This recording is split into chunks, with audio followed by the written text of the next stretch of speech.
A lot of new real estate investors don't know what return on investment means, but without understanding it, you don't know and you can't distinguish between a good deal and a bad deal. So in today's video, I'm gonna teach you everything that you need to know about return on investment so that you're not blind whenever you start analyzing deals. And if you are new to the channel, my name's Justin Yaron, real estate investor and entrepreneur here in Las Vegas. I've made hundreds of videos teaching people about real estate, and the goal of this channel is to help you grow your money and mindset. Also, if you wanna see more personal content, follow me on Instagram at Justin Yaron. So all return on investment really is, it's a metric that we use in the financial world to determine how good or how efficient or how profitable any investment is. Essentially what it does is it takes whatever profit that you make and it puts it in proportion to how much you actually invested. So let me give you a quick example with real estate investing so you can kind of understand the basic idea. Let's say you're going to flip a house or buy a house and flip it without any expenses. And for simple purposes, like I'm gonna ignore closing costs and all that stuff just so you can understand the calculation. But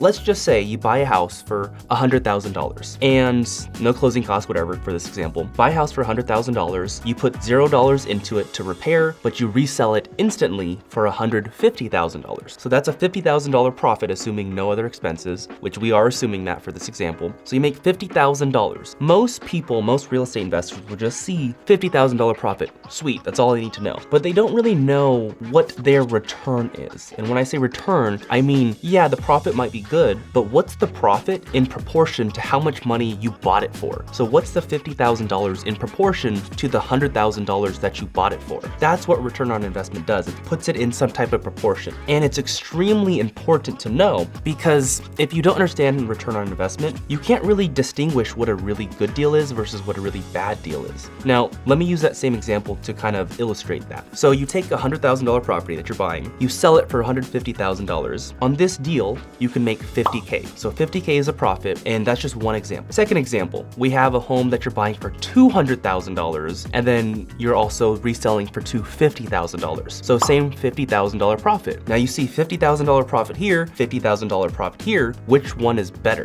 A newbie will probably say, well, they're the same. You're both making $50K. Well, I would argue that the $100,000 deal where you're making $50K is so much better than this other deal. And the reason being is because you had to put a lot less money to get the $50,000. You only had to pay $100,000 to make $50K. Here, you had to pay $200,000 to make $50K. And that's what return on investment really calculates. Again, it puts the proportion of the profit into what you initially invested into it. Here's how you calculate return on investment in the most basic terms that I can explain. So you take your profit from the investment that you made and you divide it by your initial investment, which is basically whatever you put into it. That'll get you your return on investment in decimal form. And if you want to convert it to a percentage, you just multiply the answer by 100. And that's how you get your percent return on investment. So let's have an example here. So with one of the examples that I explained earlier with that house, first house, let's say you buy the home for $100,000, just like before, and then you resell it for $150,000. So you make $50K profit. So how I got the profit is I take what its value is after the $150,000 and I subtract the initial investment of $100,000. So now $150,000 minus $100,000 is $50,000. So that's your $50,000 profit. You put the profit on top and you divide it by what you initially bought the thing for. So we bought this home for $100,000. So the calculation to get return on investment for this particular property that we're using. So you take your $50,000 in profit, you divide it by your initial investment of $100,000, you do the calculation, and your answer in decimal form is 0.5. Now, if you want to get that to a percentage form, you just multiply the 0.5 by 100, and that gets you a 50% return on investment. So with this particular home that we talked about earlier, where you pay $100,000 to get it, and you make $50K, that's a 50% return on investment. I want you to remember that. Now let's do the same calculation with that other example that we had with the $200,000 home purchase, and you're making $50K as well. So you take what you sell it for, the $250K, you subtract what you initially bought it for, $200K, that gets you a $50K profit. So profits on top, the $50K profit, and you divide your $50K profit by your initial investment of $200,000. So the calculation is $50,000 divided by $200,000, which gets you 0.25. If you want to make that a percentage, you just multiply it by 100 and you get a 25% return on investment. So now when you're comparing both of these scenarios, one being the home where you bought 100,000, one being the home where you bought at 200,000, both made 50K, one has a 50% return on investment, one has a 25% return on investment. Now I hope that with these particular calculations that you can now understand why I'm saying that this deal with a 50% ROI or return on investment is so much better than the 25% ROI, because you look at the ROIs, you don't look at just profit, you want to look at the return on investment because it puts profit in proportion to what you actually invested in. So that's return on investment in a nutshell. Also, if you want help to grow your real estate business, whether you're brand new or you already got deals on your belt, DM me the word coach on Instagram at JustinYouWrong. Peace.